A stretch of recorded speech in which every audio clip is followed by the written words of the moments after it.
Hello, everybody, and happy fall. We're in fall. When does fall start? September 21st. And next Sunday is daylight savings. We get an extra hour of sleep. So, and then, yes, election day the following week. But we're going to leave all of that kind of behind and focus on creating this really lovely, in my opinion, inspired landscape inspired by, I don't know if anybody knows Calvin and Hobbes, and the artist and writer of Calvin and Hobbes is Bill Watterson, and he's one of my favorite artists. His watercolors are just amazing. He's an ink illustrator, really, really clever, witty writer too, because he wrote his comics. He created the beautiful artwork for his comics, and this was inspired by his fall artwork, which he did a lot of. He also did some winter ones because Calvin liked to make snowmen and loved to sled and stuff. But the piece that we're doing now, it's very simple too, and that's why I really love it. I used watercolor paint, but you can also use for the any water-based paint for the leaves. You can use like an acrylic paint that's been watered down, and then I used colored pencils. That's it. Use colored pencils and watercolor paint for this. And because I have an hour and I don't have the time to wait for this to dry, because you will have that luxury at home, you have to do this in stages. The watercolor first, and then when it dries, when it's bone dry, the colored pencil portion. And I'm going to use a hair dryer to speed up the drying. Okay. The other difference with how I'm doing mine and how you'll be doing yours, I'm doing mine vertically, mounted on this board. So I will be fighting gravity as it pulls the water down. My watercolor might be a little drier than you're going to use. If you're doing it along with me, you will see what I'm talking about. If you watch the video afterwards and you follow along with the video, you will also see what I'm talking about. But part of working with watercolor is the right viscosity, meaning the liquidity of the paint. So you will find the happy medium for you, the best viscosity for what you want to do. It has to be fairly wet. The other thing I used to make this example, which you don't necessarily have to use, but everybody has either paper, this is plastic wrap, aluminum foil that's been bunched up.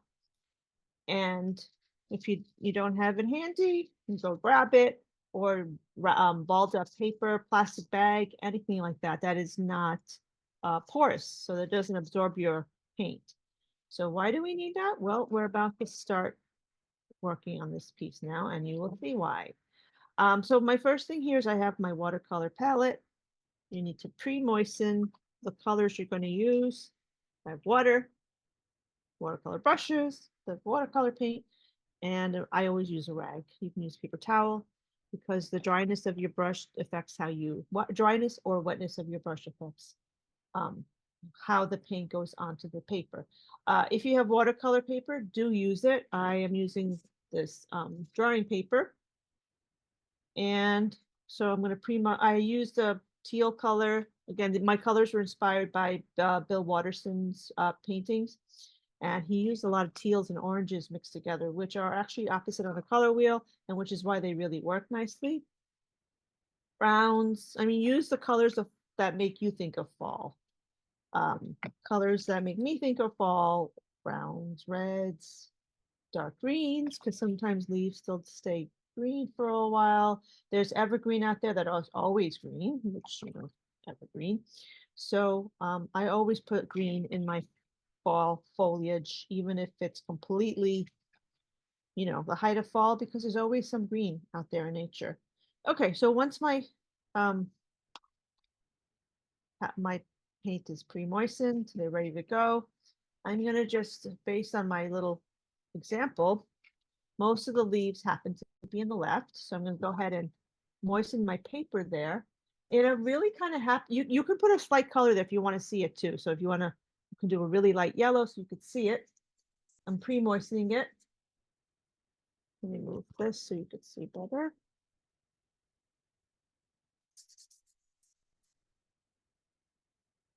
Okay. And now I'm going to put the real color on there. So I started off with like a teal on the all the way on the left side. And I'm picking up paint with my brush and it's pretty wet and I'm dabbing it on. Again, I'm fighting gravity here, which you won't have to because you're doing this horizontally. So I'm dabbing it on basically how I envision the bushes and the trees, etc., growing.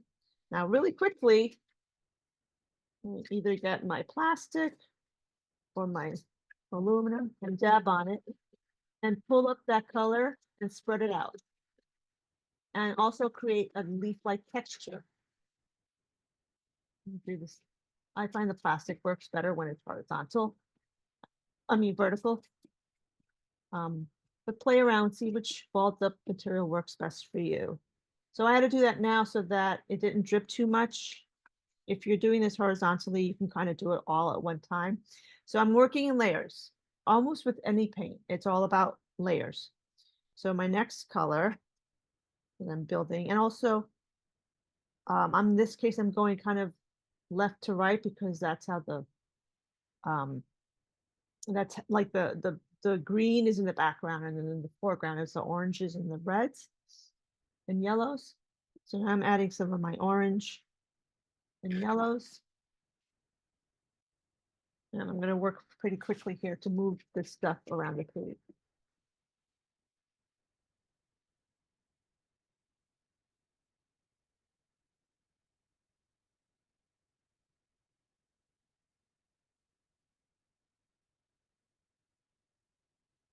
And this part is kind of fun and, you know, kind of unrestricted because, you know, you're adding all the detail afterwards with the colored pencil. And you'd be surprised at how little detail is needed to make these blobs look like trees. Okay. Working again quickly, I'm dabbing at it. And it's really cute how it turns into this leafy pattern.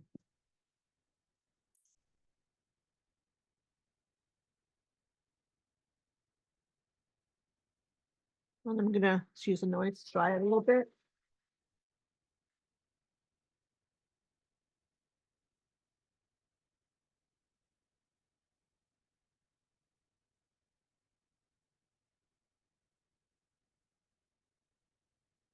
I have 3 hair dryers in my art room in school because, you know, we have 42-minute periods and a lot these hair dryers come in really handy when we're time constrained. So if you happen to have an extra hair dryer, or even if it's not extra, it's a little, you might have learned this trick or knew it already. It's a good way to get work done quickly. So I'm continuing this dabbing, building up my fall leaves.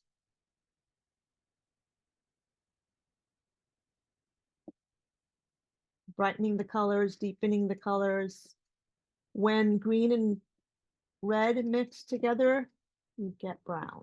So I'm putting it on top of the green so I get some of those dark brown leaves.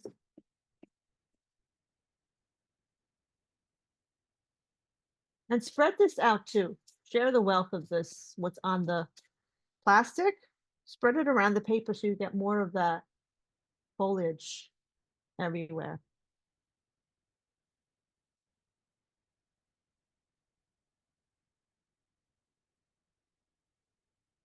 You have you know, those, they're called chip brushes. One of these days I will look up who invented them and why they call them chip brushes and not cheap brushes. But use them because you can beat them up and the edges get rough and the roughness gives you kind of like that leaf texture. I'm going to get and getting some of this green to give me some shadow, green shadows here. And then I want to pull some of that green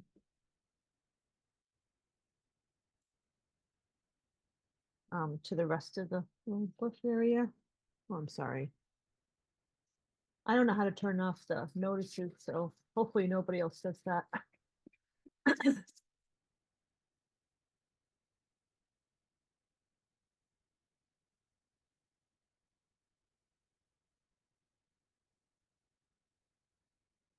water and some kind of rag. They're opposites, dry and wet, but you need both to control how you're painting.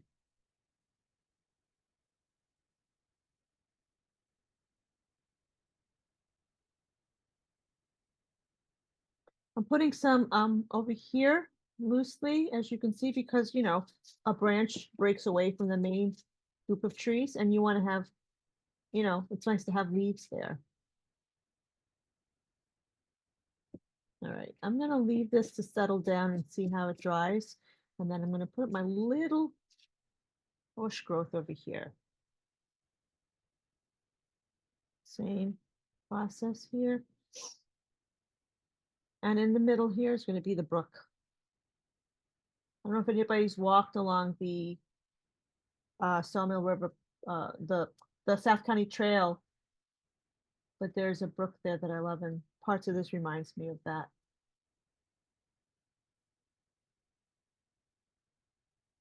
Okay, chicken a ball drop leaf maker. Grab at that.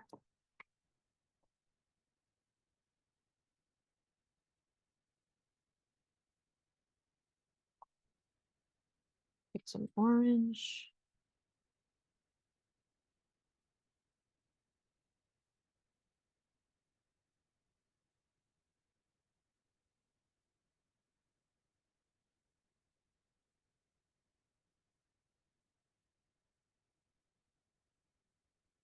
Here I'm being a little bit more precise because it's a smaller little growth. And I don't have as much, I don't want to spread this out so much.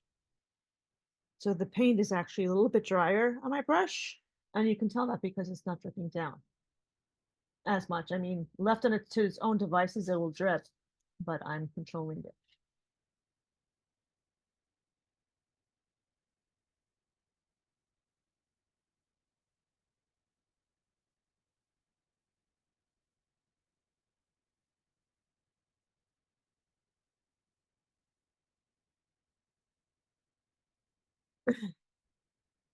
Now I want some more defined leaves up in this area.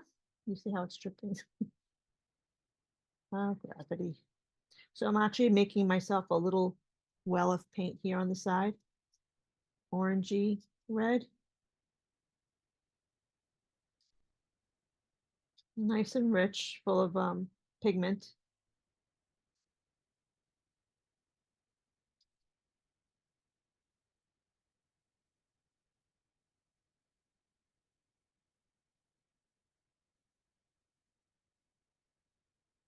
Mm. And then I'm gonna dab my plastic roll right into there. And then up and right into there. So I get some nice crisp. Have like, little bits of that orange.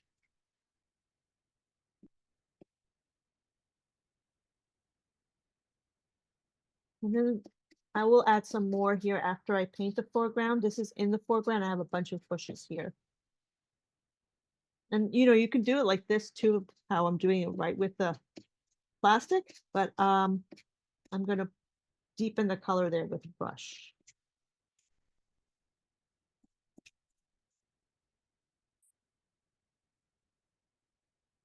Now this, believe it or not, this blob of color art is gonna turn into trees. But I'm leaving that to dry a bit so that when I dry it with a hair dryer, the little droplets won't run all over the place. And then I'm gonna free paint my rocks, the brook and the rocks. So starting with the water, because the rocks are on top of the water, and it's actually easier just to kind of do this horizontal stroke for your water. I'm using that same teal I used for when I started to do the trees. So that. And starting about where this tree line starts, really horizontally because it's horizon, I'm kind of just back and forth, kind of in a zigzag way, leaving some white because the white will be the reflection.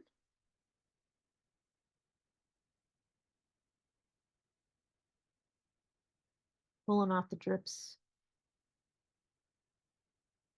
It's always a challenge to do watercolor on Zoom with a, you know, with this vertical format, but I'm up for it, and that's why I keep doing it. Okay. And then the water starts to change to fall colors. It's kind of reflecting what's in the trees, and it's a nice kind of transition too. So I'm adding the yellow down here, here and there. So reflecting the colors of the fall.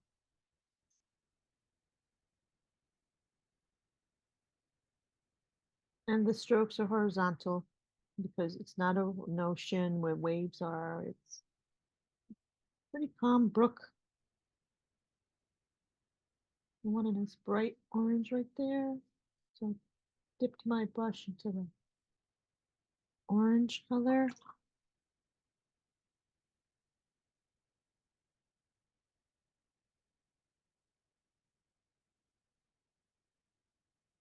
And if anybody has any questions as I'm painting, just don't be afraid to shout them out.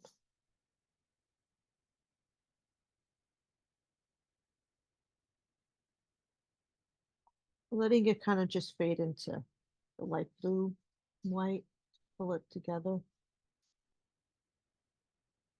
Okay. And then the rocks are gonna go right on top of the water. I am gonna do a quick dry because I don't want my rocks to blend into the water. I want them to be crisp.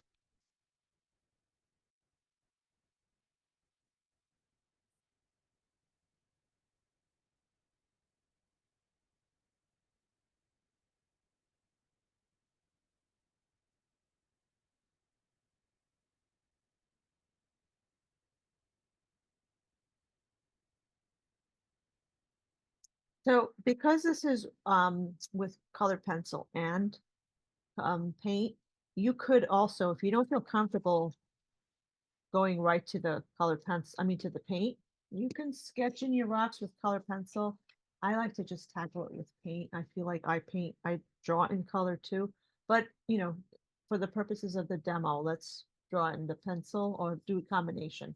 So, looking at the either look at the reference or look at the reference of your mind. Draw in some blobs that are rocks. And there are rocks on one side and rocks on the other. And then they open up to the brook.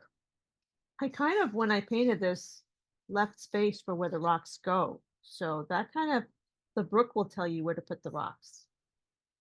Think about it that way. Yeah, I like to sketch with paint. I feel like some people love to just draw, and I like to add paint or draw with paint. But you can give yourself the blocks of it's basically there for you because you put in the main areas and you're just kind of, you know, fine tuning it, honing in on where you want these rocks.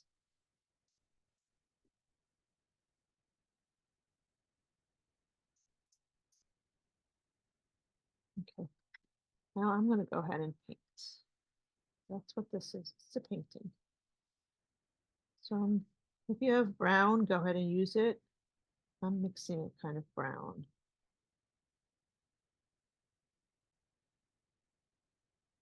So to make brown, I don't know if anybody knows this, it's two complementary colors. So red and green make a brown, orange and blue make brown, yellow and purple will make a brown. Those are all complementary colors that I just named.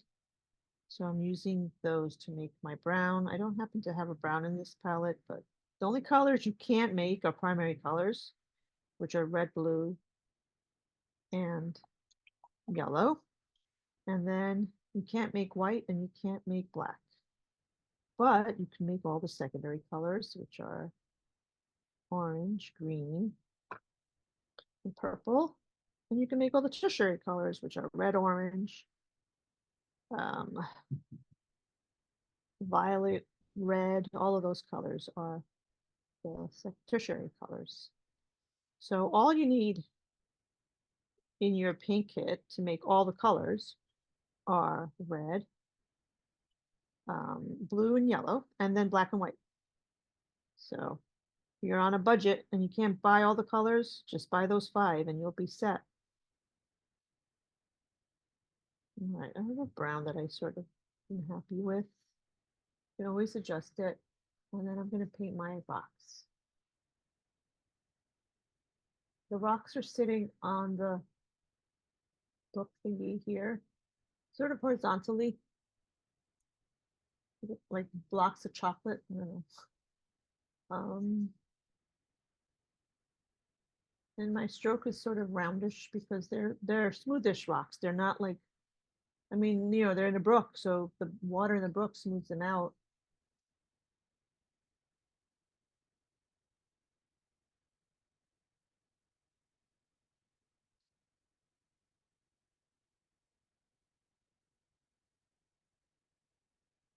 And I'm leaving some white to show the reflection.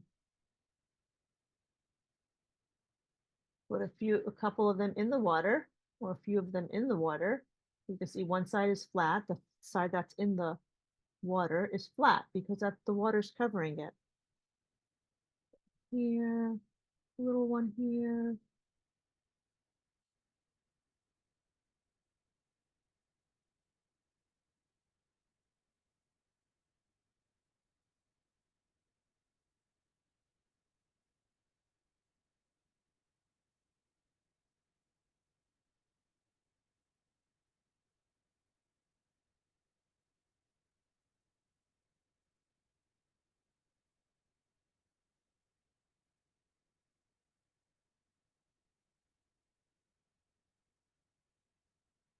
Each side sort of grows on top of that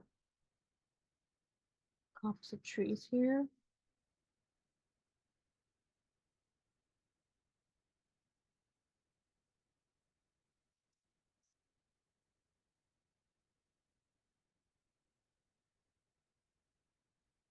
Look how this, amorphous bunch of, colors and stuff just by doing these little things here it's becoming something recognizable.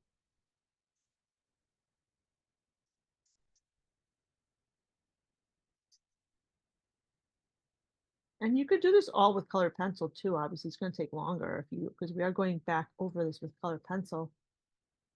But what this watercolor does is it makes our job so much easier. Imagine doing all those little dots with colored pencil. You would do that just as, you know, blobs of color that you color in a rapid motion, sort of. Whereas you get texture, kind of smoother shapes with because your brush and the water is doing the work for you with the watercolor. Now, because this is based on nature and Bill Watterson used nature as his reference for his watercolor landscapes that he did um, in his full color Calvin Hobbes artwork. The blues that are in the background, my water's all dripping. I'm actually going to use that to put some highlights in the rocks.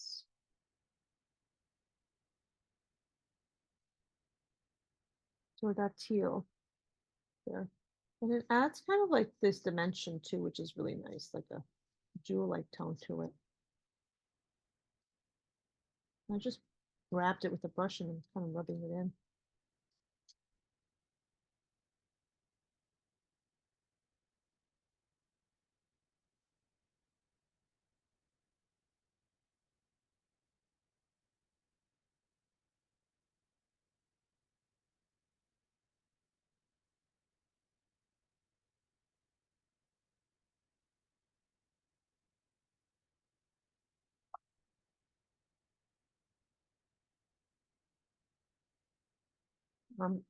Now with watercolor, it's the paper that you use to give it the white.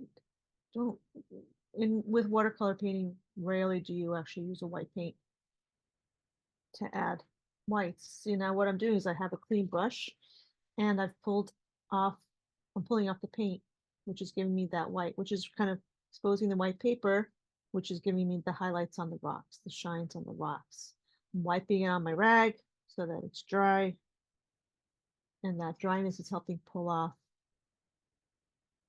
some of the paint so that I get the shine.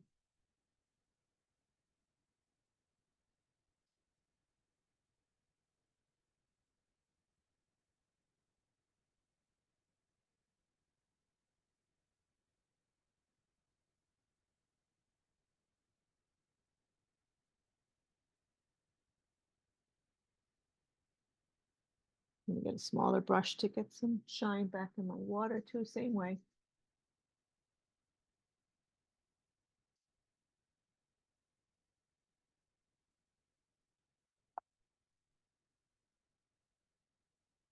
Especially where the rocks hit the water. I kind of want some shine there.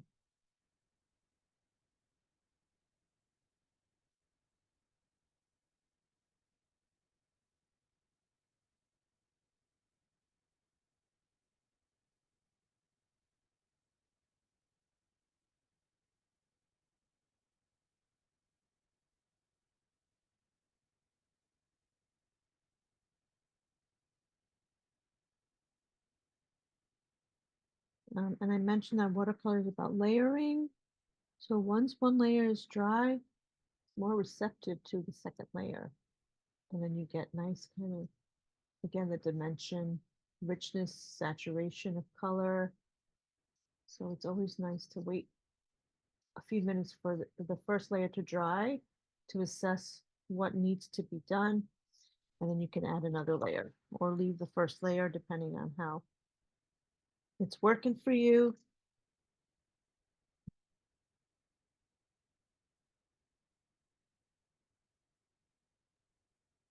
And speaking of layers, now I'm going to go back to my trees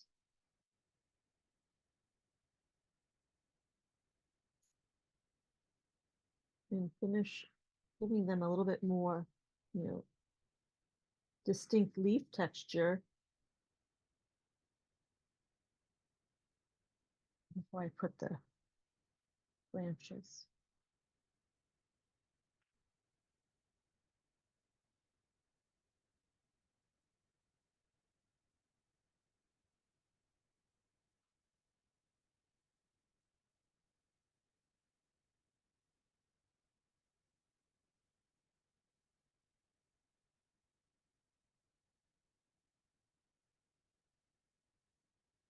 I'm going to do that directly with my plastic, which means I have to mix myself some more leaf paint. I'm going to go fairly as thick as I can here with watercolor because I want nice distinct little dots to add my final touches of leaves before I put in my branches. So that's pretty good. I don't know if you can see that. Don't want a lot. Put it in there.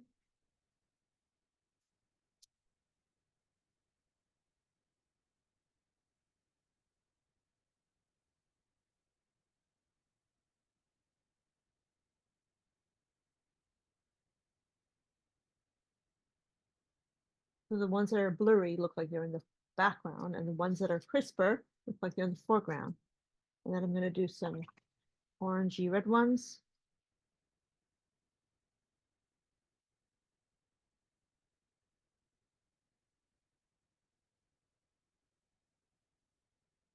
Same thing, wetting my brush, pulling some paint, putting it onto the side there.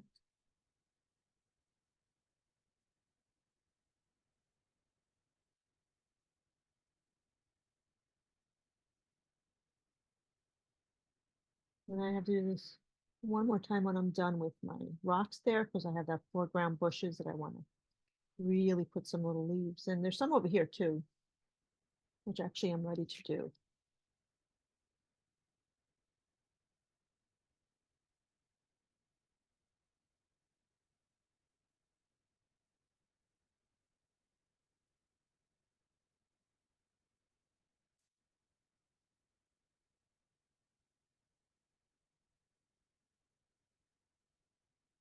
The darkness adds a little bit of the darker leaves adds some drama, contrast, drama, all that stuff, all that good stuff. I'm building this up here.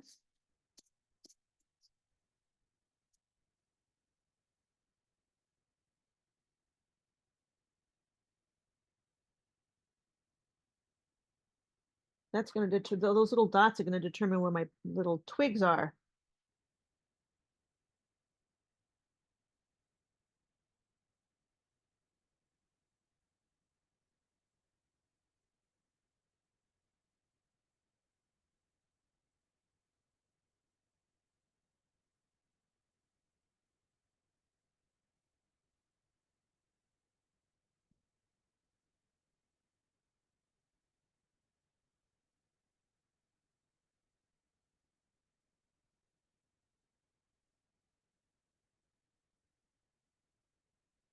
You can always add some, go back and add some more of this plastic wrap leaves, but I'm going to start defining what is happening in the background and with rocks with my color pencil.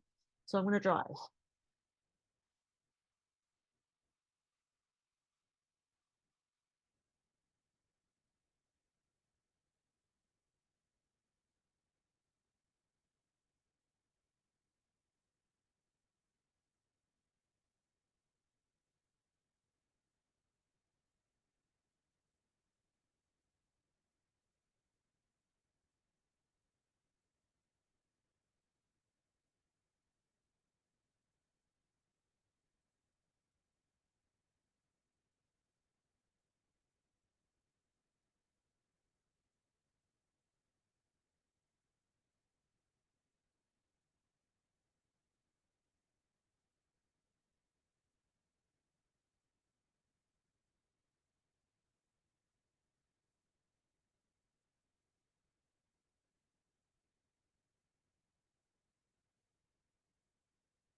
Drying it also helps flatten it, especially if you're not using watercolor paper.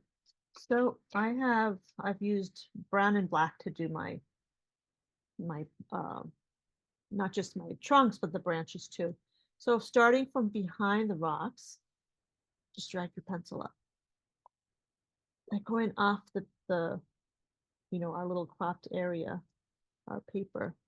Some of the branches are in it, but I'm doing the main ones, the trunks that are going off of the paper. And then I'm doing a little one here, and you can do your own wherever you want your trees to grow. Start from the bottom and drag up, and that's what gives you that nice kind of thin line, the way it is in nature.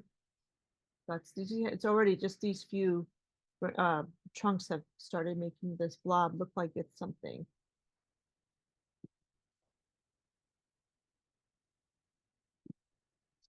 I want some branches here to explain why there's a leafy mass here. The leaves have fallen off of that branch, so it's empty.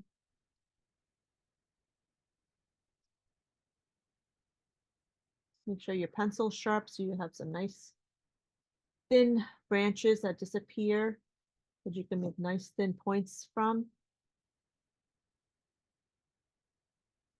Let them be, think about like how veins are. They're jaggedy. I don't know if that's a word, but I just made it up. It's a jaggedy line. And then there are some little saplings here, so they're smaller. Okay. Once you're happy with like where you've put your main trees, the thicker trunks here, you're gonna now go over them. These are the trunks of the tree, so go ahead and define those. And they taper off into thinner lines because, as the tree grows, it gets thinner. The trunk starts off is thick at the bottom and thinner at the top.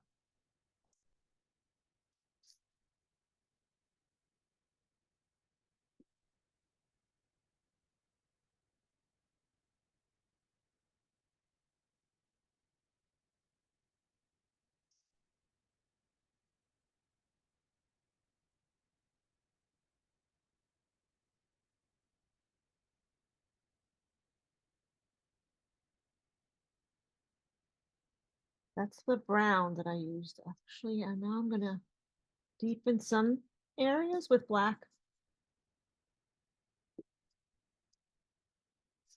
Let me do a close up too so you could see.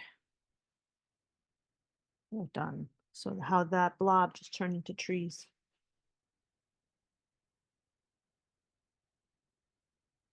I very rarely use black, but in this project, the black added depth, which I really like.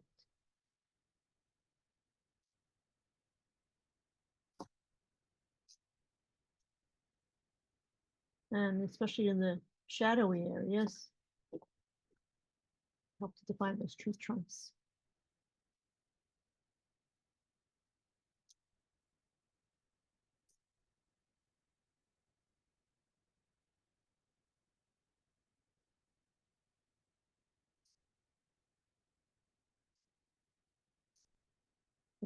Excuse me, on the other side, this little, craziness is also something that's caused that craziness, and it's just these little, so not quite trees, they're treelings, saplings. But out of this chaos comes some order and logical explanation for that mass of dots.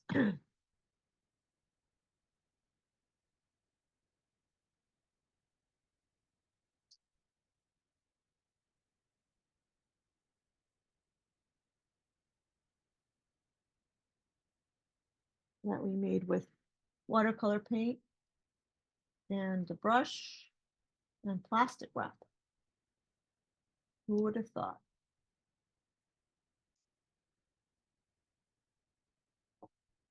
I like having some just really loose because the leaves have fallen off of those areas.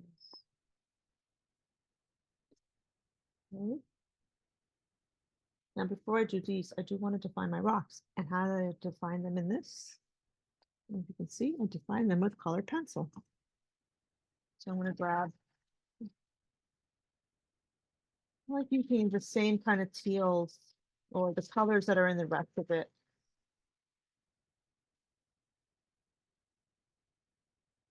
Like that bluish teal. So I'm just going to put some shadow because some of the rocks are in the front. Some of them are in the back. The ones that are in the back, the rocks in the front cast a shadow on them. So I'm going to put that in there because it makes everything look so 3D. And I'm starting light to dark with the blue. And then I'm going to deepen that a little bit. But first, I like to add the blue because it's complementary color. It unifies everything because there's blue there, put blue there.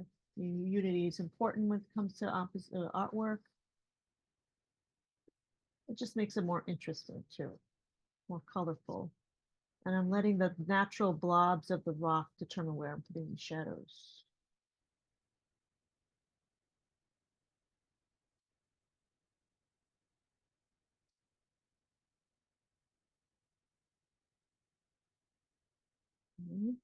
Put some dots. The brown, I'm just reinforcing that.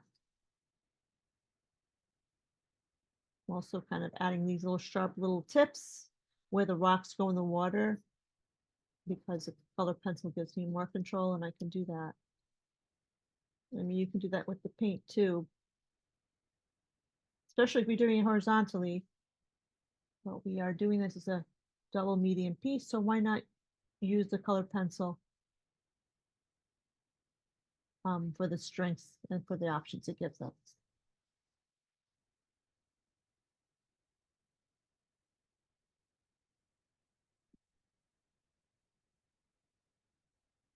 And it's a nice feeling too when you feel the colored pencil on the rough surface of the paper that the watercolor is sitting on. Kind of feels nice. It's just picking it up, pulling off the pigment.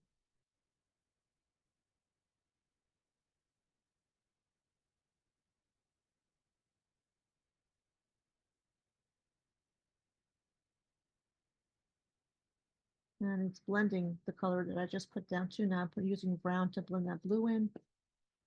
But that blue is still there as an undertone, and that's kind of nice.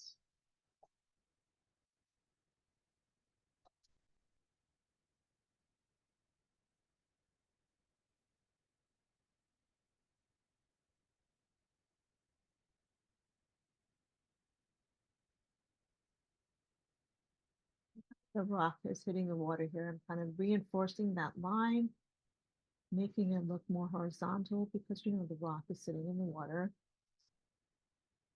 These little ones, making their shapes more defined.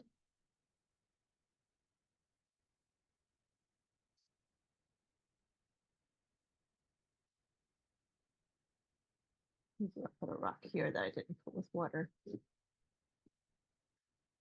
And do that. A variety of textures.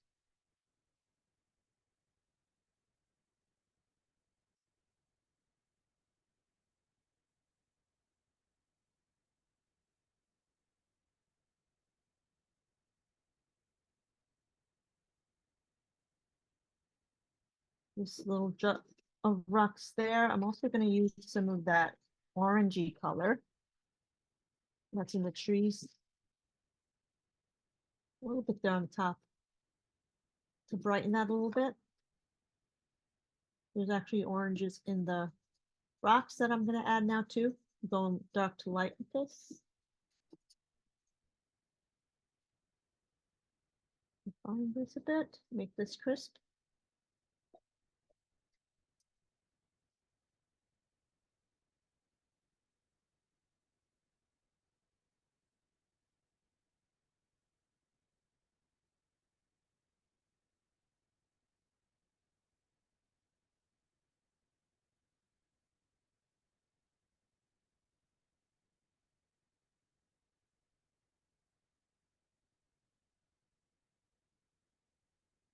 And the other thing I use, a little trick here, I use a little bit of purple in the rocks.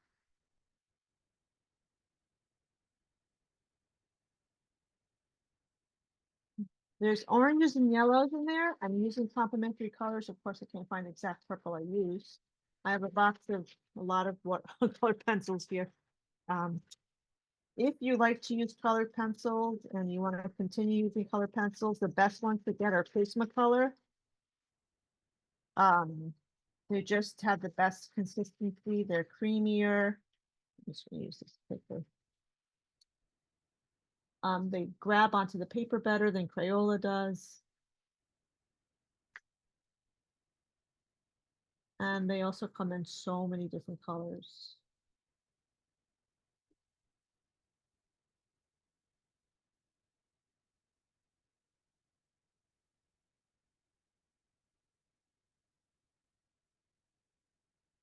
This is just white, kind of helps blend the colors in that I just put in and adds a little bit more of that highlight to the rocks.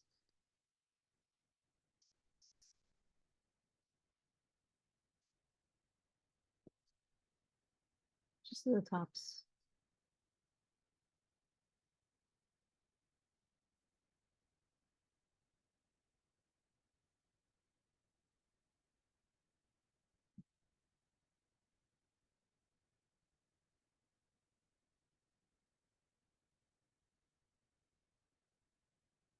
And one of the last things I want to do are these two little growth areas in the front.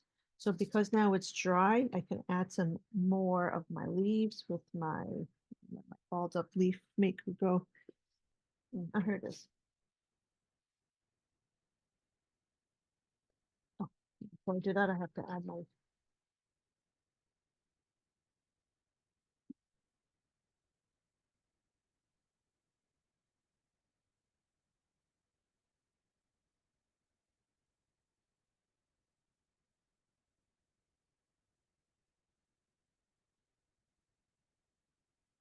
thing here. I have a bunch of these green specks here I want to turn into something logical.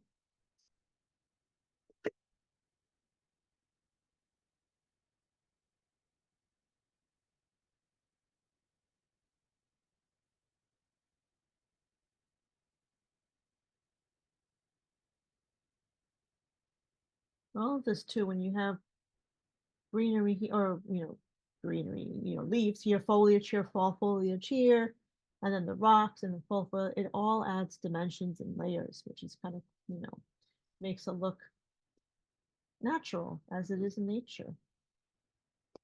Gives it depth.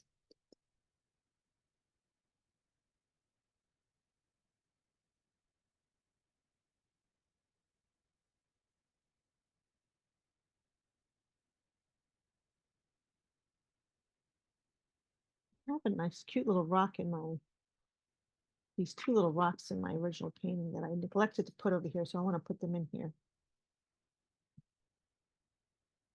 They're in the foreground.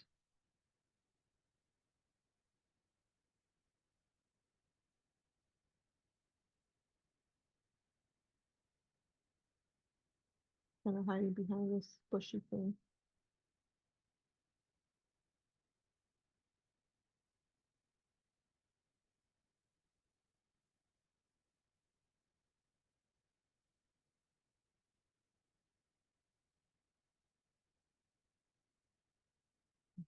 Get my fall foliage on the foreground leaves, nice and bright.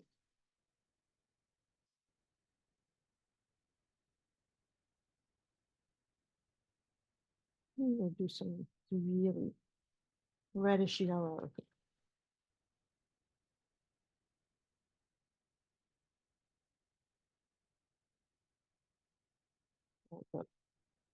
Mm.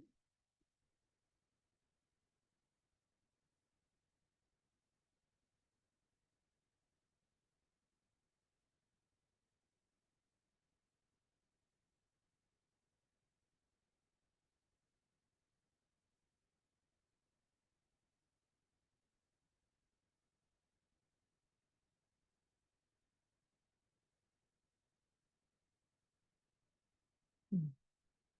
One last dry because I want to define that again.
Oh,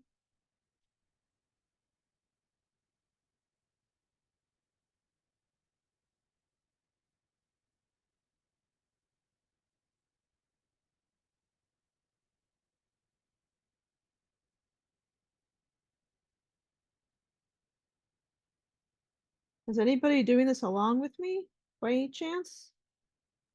I know for sure there were a couple of people who had to leave who were doing it, and thank Yes, you. we have from the library. I'm gonna get them to Oh. unmute and to show their video. Hold on.